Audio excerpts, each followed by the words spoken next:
Hey guys, how you doing? So today we're going to be talking about how to set up your Airbnb listing properly so that you can make money from day one. You can be successful in this video. By the end, you'll know how to set up everything. So let's get started. I put my glasses on so I can read my laptop. Let's go. So how to set your Airbnb listing up. I'm going to take you through step by step how to set up your listing. So this is what it looks like on the first page. Step one, tell us about your place. So once we start going in, you can see this is the first step. We go next, we hit that next button. You're gonna get a list of types of properties to put on Airbnb. You have house, apartment, bed and breakfast, boat, casa particular, container, hotel, farm, cave, etc. Now here's the thing.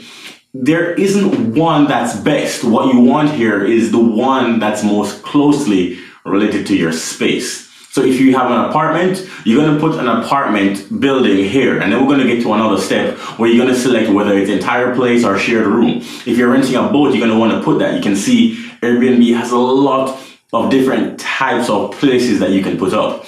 But you're going to want to put something that most closely resembles your space. Of course, if you have breakfast and you're actually doing a bed and breakfast, whether it's a room or an entire place or a hotel, you're going to want to put bed and breakfast as well for that, because that's a particular category that a lot of people search for. Again, if you have a barn, animals, if you're staying in a cabin in the woods, if you're staying in a container place, you're going to want to look through this and make sure there's more to the bottom.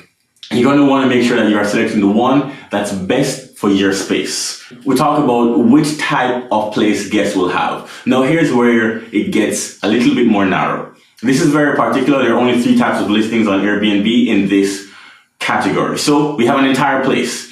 As you can see, guests have the whole place to themselves. They don't share anything. So for example, that's an entire apartment building.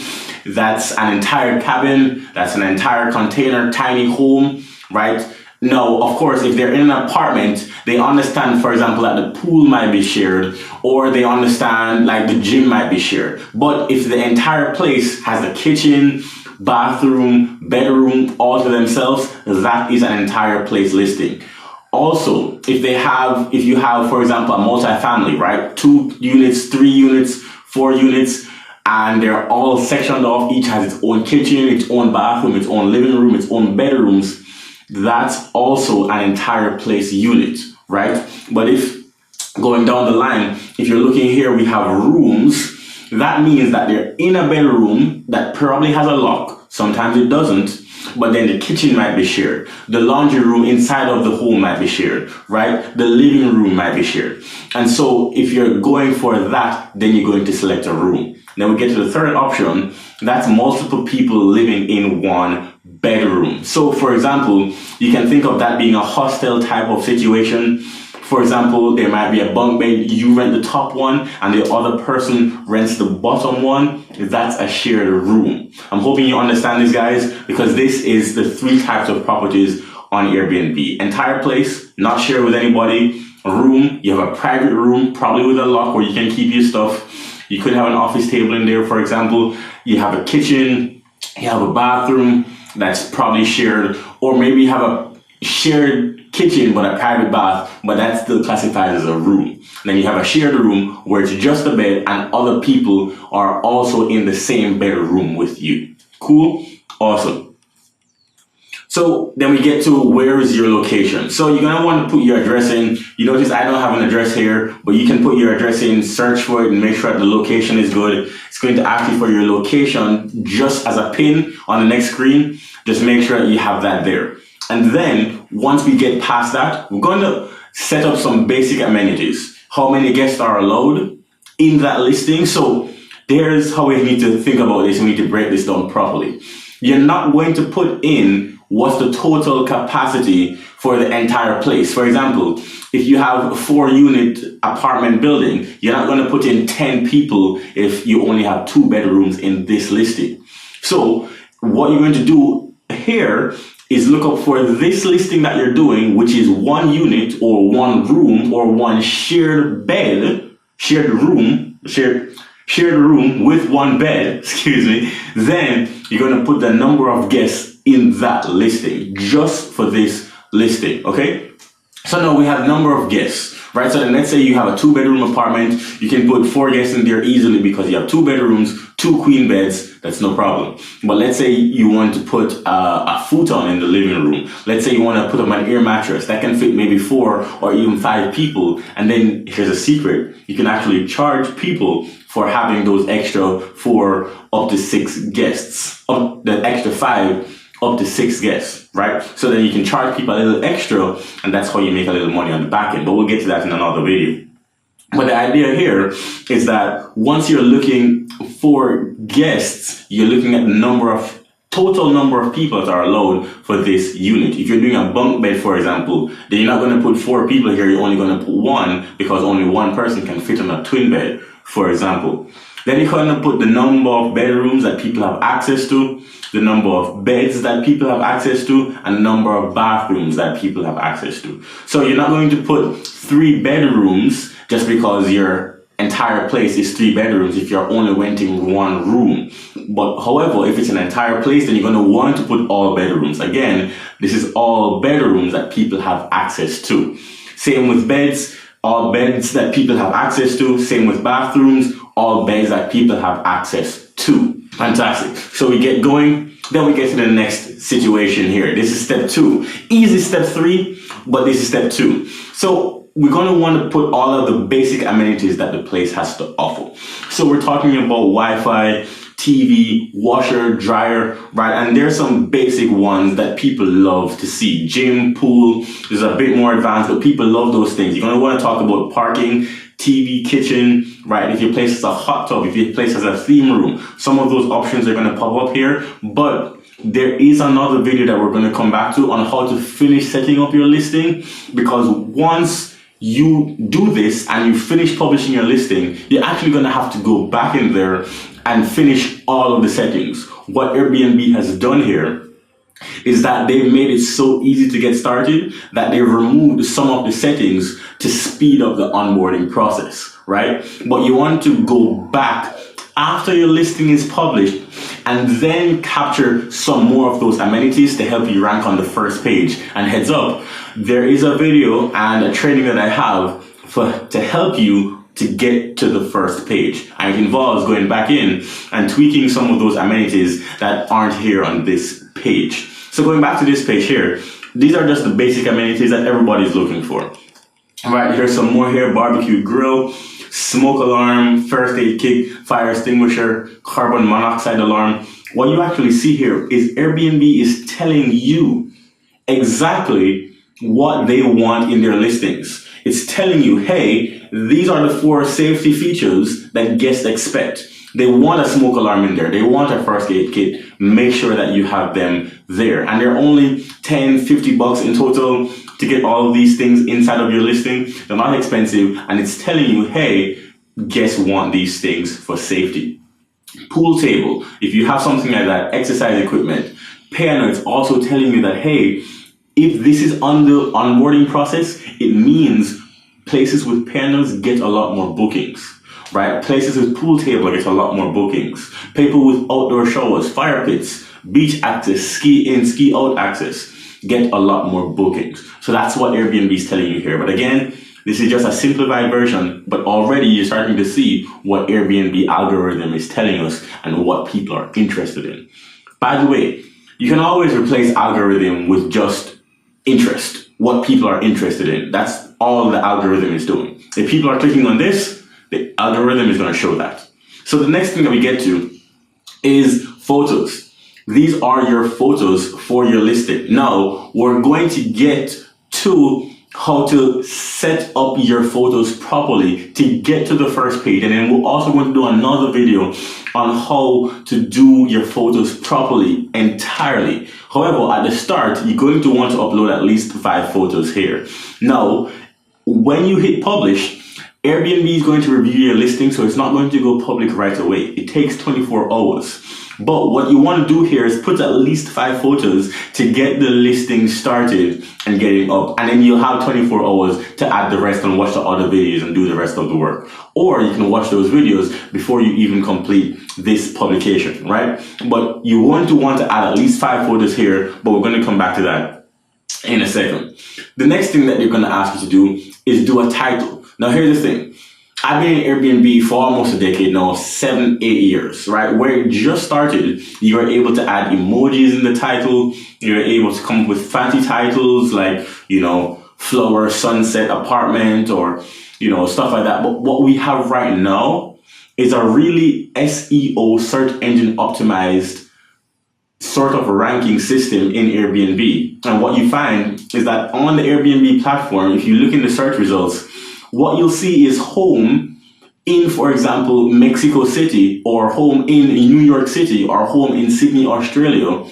And then underneath that, not in bold, is where you will see this title. And so the title is not as important as it used to be, but it is still important. So then there's what you want to do is not include the information that is in that bowl at the top. So you already know it's an apartment, or we already know the location. So then what we want to have here is something that gives a little bit more information to get people to book. So then what you have here, 5 minutes to downtown pool plus washer and dryer. No, that's not a fancy title, but it's efficient. It's letting people know that you have a pool, letting people know that you may have a gym, you may have a theme room, you may have something that's unique that people are looking for. That's what you want to include right here. Now, I know that you may already have it in your amenities, but some people don't search for amenities. And so having that in your listing will make you stand out. Also, 5 minutes to downtown. Yes, it will show that you are in a city, but having 5 minutes to downtown shows that you are closer than other people. And some people who are very sensitive to looking for location will find it appealing. And I found that to work really well, like 25 to Austin, Texas, or something like that. You're going to want to have those type of things there. Entire unit, office desk, anything that would separate your listing, you're going to want to think about the title. Now, in our group, I'm going to have way more examples of this and way more breakdown. But the next thing that you want to get to here is just, we have about 6 options here that Airbnb sort of categorizes listings by. Peaceful, unique, family-friendly, stylish, central, spacious. Now, I always tell people to go to central if they are within hitting range of a city, right? The reason why is that central is very important to city spaces.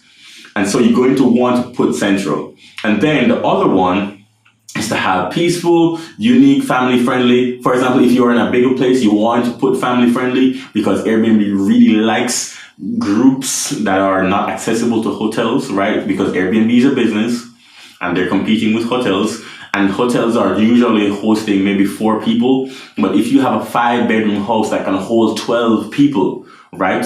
Then you're going to want to put family friendly, spacious, for example. So take advantage of that right there. Well, then you're going to come to writing your description.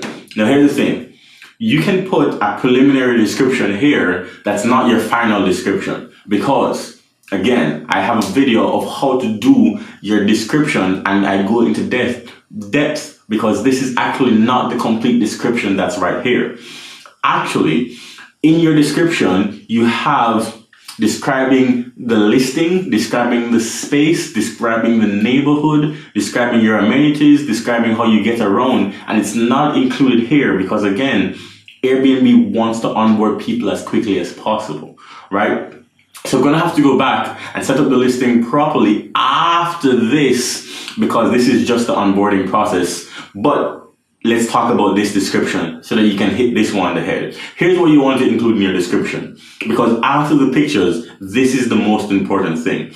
Your description has to be a story. You're going to want to use the word you a lot, right? You will experience this when you come to your home while you are on vacation. Experience your serene environment while you soak up the sun on the Miami beach. Understand that puts someone there. Feel the warmth on your face during your vacation. That's how you talk to people and you want to make it so I'm communicating directly to you. That's a bit too close. Let me back up. But you're going to want to use you a lot and tell a story, right? No one cares about, think of how, big brands of the world advertise. No one cares about the features. Most people want to talk about, this is a 2-bedroom house, recently renovated,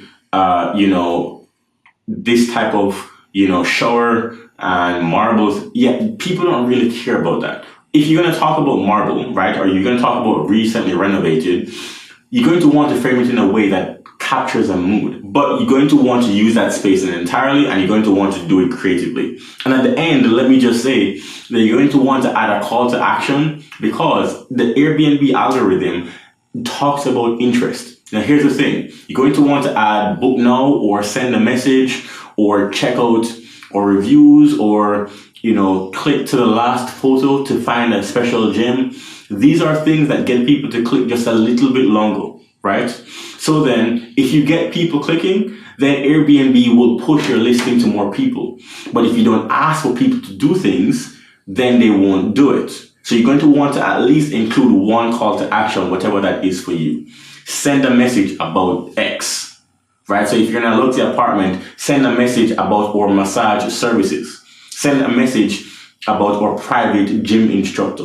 Send a message if you're in a city that loves to host travel nurses or conferences. Send a message about long-term stays, right? That's a really good one. Or you can go for the kill, book now, right? But you're going to want to include a call to action at the end of your description. So then we get to step 3. Finish and publish. Now, here's 2 different ideas that we have here for using for how to confirm reservations. So we talk about here, you can either use Instant Book, or you can use approve or decline each individual stay. Now, I will tell you, it is tempting for new people to start with the second option. However, Airbnb really doesn't push the second option as much. And so what you want to do is really try to hit that Instant Book, and then you're going to go to your calendar and just make sure that you have dates that you don't want booked blocked off, which is fine. But you're going to want to at least have that Instant Book on. And then you're going to want to update your prices, which is another video that you should watch within that 24-hour cycle, so that you can make sure that your prices are set up correctly. If you are, not sure if you want to do this yet, then you can go ahead with approve or decline, but I really recommend putting on your Instant Book, because that's just the Airbnb algorithm for you, right? I've seen people after a while, then they put on approve or decline requests because maybe their space is luxurious, or maybe they don't want to host full time, But again, for most people starting off, it's tempting to do that. But I will tell you, Instant Book is what Airbnb prefers. And then we have here the price. Now, on the next screen, Airbnb is going to ask you for a 10 or 20% discount, right? For your first few bookings. Now, I will tell you, you're going to want to put that on. That's on the next screen. So then right here, where we're talking about price, is that whatever price that you have in mind, you're going to want to put that up by 10, 15, 20% just to accommodate for that discount, especially for the first 3 reservations. This is a really good tactic, and it also sets the tone in the Airbnb algorithm for the price that your place will be booked for. Now, this is a pretty decent price for all of the information that we put in so far and the area. But what you're going to want to do is price yourself above the 50% average, because your listing is going to be better and you want to make more money. Right, we're going to come back to furniture, we're going to come back to setting up your place in a second, but this is how you set up your pricing just from the start, right? So if it's 107 here, you're going to want to put it to 127, 130 even, to get that 20% bump. And then you're going to want to take your prices down slowly if it doesn't get booked after time, right? 2, 3 days, 5 days, right? Usually the first booking comes in. If it doesn't get booked within that period, then you're probably priced too high and you can take it back, or something else went wrong that I can help you with. So that's what we're here to do, here to make you money, okay? So again, you want to set your price here just a little bit higher than normal, right? So this is what I was referring to when I talked about adding up your discounts, right? So on the next screen, we have new listing promotion, which is over to the first 3 guests, the first 3 bookings, right? It's a 20% off discount. Now, you should know that only one of these is put on for the first 3 guests. So it's not like someone is going to get 20% and 15% and 10%. You should know that that's at the bottom here. But this is a good thing to have on. But I will tell you, we are actually going to go back in our price strategy and we're going to modify those last two, the weekly and monthly discounts, according to what we need to do. If you are above $100, then you're going to have a different strategy from someone who is below $100, because those are two different price strategies. And then there's one last step. Now, Airbnb really takes this very seriously. If you have any cameras at all, then you're going to want to put cameras in your listing description. Airbnb does not play with this. You can get your account banned. Do not go around this. Do not try to be cute. If you have any cameras, that includes any type of device that can record, you're going to want to put it here. Noise decibel monitors and Amazon Echo. I've seen people get in trouble for that, right? Hey Alexa, right? And then it alarms, but it's been listening the whole time. Anything that can record your guests, you're going to want to put it inside. And just for the record, right now, Airbnb does not allow cameras inside the home at all.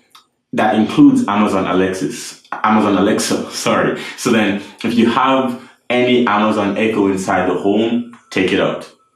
But you can have, for example, a door camera, a Ring camera. You can have it at the door. You can have security cameras around the perimeter of the home. Those things are fine. You just can't have it inside. And then, of course, the other things then there, you're going to want to click those if you have it. Of course, if you have weapons, kitchen knives don't count as weapons, but if you have something like a sword or a gun, you're going to want to put that in clearly, right? Yes, you're finished. Fantastic. Congratulations. But you're not done. It's going to take 24 hours for the listing to become public, which is why instead of just finishing right here, what you're going to want to do in those 24 hours is that you're going to want to go back into the listing and then look again at what we talked about when we talked about amenities. You're going to want to finish the description, because remember, all you've done right now is describe your listing, but you haven't described the space, the amenities, the neighborhood, how to get around, and you haven't really done everything possible to get your listing to the first page, which is exactly what the next video is going to be about. So now, yes, your listing is off to Airbnb to review. Congratulations. Brian Chesky is going to probably give you a message, send you an email. Right now, we need to get to the first page and make money from day one. So that's what we're going to do next. All right?